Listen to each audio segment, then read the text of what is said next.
আগেকার জামানায় জীবন্ত কি করা হতো, মাটি দিয়ে পুঁতে ফেলা হতো। এখন শুধু মেয়েকে জীবন্ত মেরে ফেলা হয় না, বরং মেয়ের সাথে মেয়ের পরিবারকেও মেরে ফেলা হয়। ঠিক না ব্যাঠিক? একটা মেয়েকে যখন বাবা বিয়ে দেন, আমি এর আগে একদিন বলেছি, একটা মেয়েকে যখন বাবা বিয়ে দেন, মা বিয়ে দেন, কত বড় আশা নিয়ে বিয়ে দেন। আমি গতকালকে মাহফিলেও বলেছিলাম একটা কথা, আমাদের সমাজের কোন পরিবার যদি চিন্তা করে যে আমি মেয়ের পরিবার থেকে কোনো চাপ সৃষ্টি করে কোনো কিছু নিব না, তখন সেই পরিবারের সাথে সমাজের মানুষ টিটকারি ভাষায় কথা বলে। ঠিক না ব্যাঠি? সেই পরিবারকে বুঝিয়ে দেয় যে তোমরা আমাদের ঘরের বউ অমুক জিনিস এনেছে, তমুক জিনিস এনেছে। আমাদের ঘরে তো আমার ঘরের বউয়ের শ্বশুর, আমার ছেলের শ্বশুর বাড়ি থেকে ঈদ কুরবানি দিয়ে বিশাল বড় 2.5 লাখ টাকা 3 লাখ টাকা দিয়ে গরু এসেছে। তোমার শ্বশুর বাড়ি থেকে কি এসেছে? বন্ধুকে টিটকারি করে, আমার শ্বশুর বাড়ি থেকে রমজানের সময় গাড়ি 2 গাড়ি ভর্তি কি এসেছে, ইফতার এসেছে। তোমার শ্বশুর বাড়ি থেকে কি এসেছে? আবার আমাদের সমাজের নারী শ্রেণীর যে মহিলারা আছেন, অর্থাৎ আমাদের মায়ের বয়সী যারা আছেন, এক মা অন্য মাকে গিয়ে বলে যে আমার ছেলের শ্বশুর বাড়ি থেকে যে আপনার এই ফল ফ্রুট এসেছে 3 গাড়ি, তোমার ছেলের শ্বশুর বাড়ি থেকে কি এসেছে? এখন যেই পরিবারটা চিন্তা করেছে যে আমি চাপ সৃষ্টি করে আমার ছেলের শ্বশুর বাড়ি থেকে কিছুই নেব না, গেল নি এবার মাথা বিগড়ে? গেল কিনা বলেন না? গেল কিনা বলেন? আপনারা কি এটা সম্মত না? এটা হচ্ছে না আমাদের সমাজগুলোতে? আমাদের যুব সমাজ এখন অনেক সচেতন, আলহামদুলিল্লাহ পড়েন। তারা চিন্তা করছে যে আমি আমার শ্বশুর বাড়ি থেকে নেব না, কিন্তু সমাজের কারণে সেটা তারা পাচ্ছে না। ঠিক কিনা বলেন না? সমাজ বলে দিচ্ছে গরু লাগবে কোরবানে, তার মানে গরু লাগবে। সমাজ শিখিয়ে দিচ্ছে গরু যদি ছোট হয় তার মানে তোর শ্বশুর বাড়ির লোকরা হচ্ছে গরিব, সুতরাং সেই জায়গায় তোর সম্বন্ধ করা ঠিক হয়নি। ঠিক কিনা বলেন? এই সমাজ আমাদেরকে এইগুলো শিক্ষা দিচ্ছে বর্তমানে। সমাজের আমি যদি গরিব, আমি আমার শ্বশুর বাড়ি থেকে কি নেব না, কোনো রকম যৌতুক নিব না।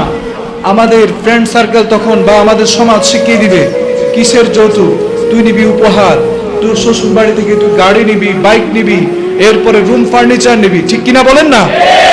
এমন সমাজ আছে না নাই? এই সমাজও আছে, এই সমাজও এমন, আমার সমাজ, আমার বাড়ির সমাজও এমন। আমার মনে হয় বর্তমান বাংলাদেশে 99% সমাজের এই অবস্থা। এখন একটা গুদায় শুধু আপনি চাইলেও স্থির থাকতে পারছেন না। আমি যদি ঠিক থাকি, বলে যে আমি ঠিক, দুনিয়া ঠিক, এখন সেটাও হচ্ছে না। আমি ঠিক থেকেও আমার পরিবারকে আমি ঠিক করতে পারছি না। আমি ঠিক থাকলেও, আমার পরিবার ঠিক থাকলেও পাশের পরিবারের কারণে আমার পরিবার কি হয়ে যাচ্ছে, প্রলুব্ধ হয়ে লোভে পা দিয়ে দিচ্ছে। এটা লোভ নয়, বরং হচ্ছে যে ওই কানে কানে কথা আসে, সেই কানের উপরে উনিও কি বাজায়, তবলা বাজায়। এখন এই তবলা বাজতে বাজতে পুরো সমাজ, পুরো রাষ্ট্র হয়ে গিয়েছে। ঠিক কিনা বলেন? এটা করা যাবে?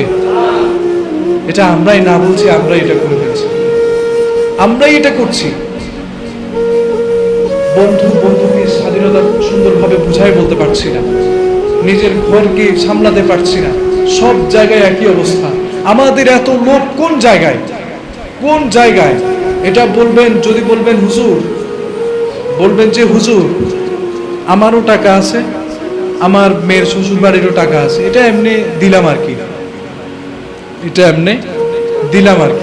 আপনি মনে রাখবেন, আপনার এই দেয়ার কারণে কিন্তু গরিব, অন্য গরিব মেয়ের বাবার কিন্তু অনেক কষ্ট হয়ে যায়।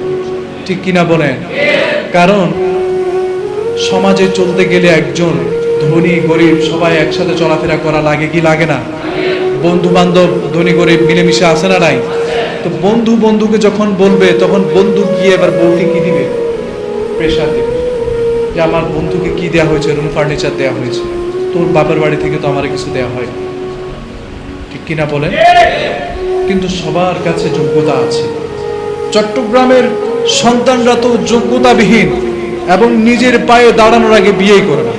চট্টগ্রাম আর ফেনীর আমাদের একই অবস্থা। যতক্ষণ পর্যন্ত আপনি ভালো ইনকাম করতে পারবেন না, একটা নয় 2-3টা ফ্যামিলি চালানোর যোগ্যতা যখন আপনার না হবে ততক্ষণ পর্যন্ত আপনি বিয়ে করতে পারবেন। আগে নিজের পায়ে দাঁড়াবেন, তারপরে কি হবে, বিয়ে হবে। এই জন্যে আমাদের সমাজের কালচার এটা, তারপরেও আমাদের লাগবে, লাগতে লাগতে লাগতে লাগতে আমরা মরে যাচ্ছি, লাগতেই আছে।